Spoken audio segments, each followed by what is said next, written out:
ಎಲ್ಲಾ ಹಾನಿಯಿಂದ ಕೂದಲನ್ನು ರಕ್ಷಿಸುತ್ತೆ. ಬರೀ Amrit noni reach root premium hair oil.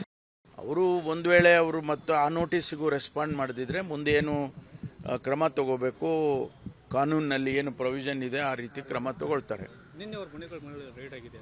ಯಾರಿಗೆ ಗೊತ್ತಿಲ್ಲಪ್ಪ, ನನಗೆ ಅದು ಮಾಹಿತಿ ಇಲ್ಲ. ಆದರೆ ಲುಕೌಟ್ ನೋಟಿಸನ್ನು ಕೂಡ ಕೊಟ್ಟಿದ್ದೆ. ಲುಕೌಟ್ ನೋಟಿಸ್ ಕೊಟ್ಟು ಆಲ್ ಇಂಟರ್ನ್ಯಾಷನಲ್ ಏರ್ಪೋರ್ಟ್ಸ್ಗಳಿಗೆ ಅವರಿಗೆ ಕಳಿಸ್ಕೊಟ್ಟಿದ್ದಾರೆ ವಿತ್ ಫೋಟೋಸ್ ಎಲ್ಲ. ಅವ್ರದ್ದು ಪ್ರೊಸೀಜರ್ ಇದೆ, ಅದಕ್ಕೆ ಆ ಪ್ರೊಸೀಜರ್ ಪ್ರಕಾರ ಮಾಡಿದ್ದಾರೆ. ಈ ಮಧ್ಯೆ ನಾವು ಅವರಿಗೆ ಆದಷ್ಟು ಈಗ ಪ್ರಧಾನಮಂತ್ರಿಗಳಿಗೂ ಪತ್ರ ಬರೆದು ಡಿಪ್ಲೊಮ್ಯಾಟಿಕ್ ಪಾಸ್ಪೋರ್ಟನ್ನು ಕ್ಯಾನ್ಸಲ್ ಮಾಡಿ ಅಂತ ಹೇಳಿ ಪ್ರಧಾನಮಂತ್ರಿಗೂ ಕೂಡ ಬರೆದಿದ್ದಾರೆ ಮುಖ್ಯಮಂತ್ರಿಗಳು. ಇದೆಲ್ಲ ನಡೀತಾ ಇದೆ, ಎಲ್ಲ everything is going according to the law and ಅಷ್ಟೇ ಸ್ಪೀಡಾಗಿ ನಡೀತಾ ಇದೆ.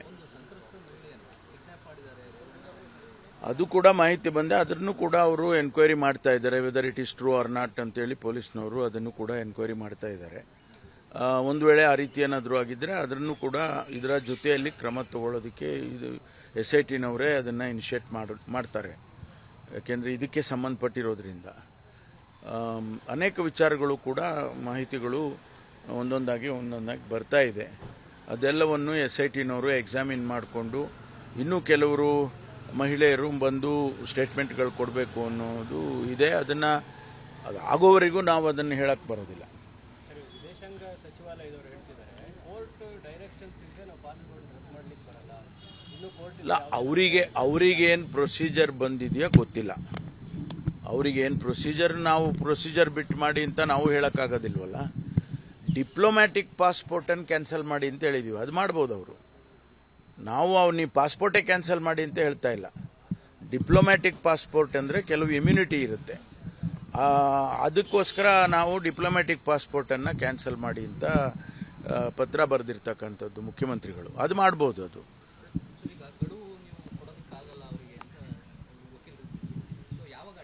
ನನ್ನ ಜೀವನದಲ್ಲಿ ನಾನು ಮಾತ್ರವಲ್ಲ, ನನ್ನ ಕೂದಲು ಕೂಡ ಆಗಿರ್ಬೇಕು ಸ್ಟ್ರಾಂಗ್ ಅಂಡ್ ಸ್ಟೈಲಿಶ್.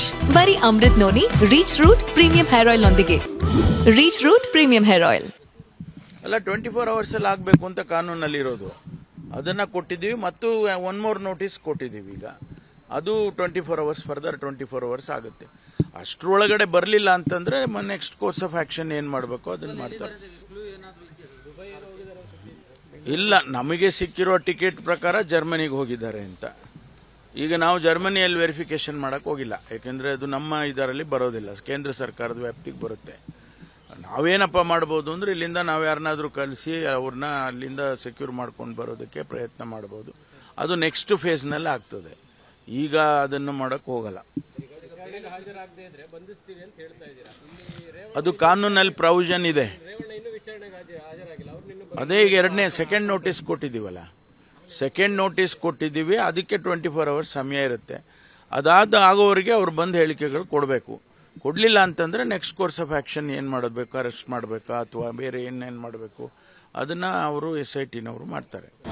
ಅನುಕ್ಷಣದ ಸುದ್ದಿಗಳಿಗಾಗಿ ವಿಸ್ತಾರ ನ್ಯೂಸ್ ಯೂಟ್ಯೂಬ್ ಚಾನೆಲ್ ಸಬ್ಸ್ಕ್ರೈಬ್ ಮಾಡಿ. ಹೊಸ ಸುದ್ದಿಗಳ ನೋಟಿಫಿಕೇಶನ್ಗಾಗಿ ಬೆಲ್ ಐಕಾನ್ ಕ್ಲಿಕ್ ಮಾಡಿ. ಲೇಟೆಸ್ಟ್ ಅಪ್ಡೇಟ್ಸ್ಗಾಗಿ www.vistaranews.com ವೆಬ್ಸೈಟ್ಗೆ ವಿಸಿಟ್ ಮಾಡಿ. ಅಂಗೈಯಲ್ಲೇ ಜಗತ್ತಿನ ಸುದ್ದಿ ತಿಳಿಯಲು ವಿಸ್ತಾರ ನ್ಯೂಸ್ ಕನ್ನಡ ಆಪ್ ಡೌನ್ಲೋಡ್ ಮಾಡಿ.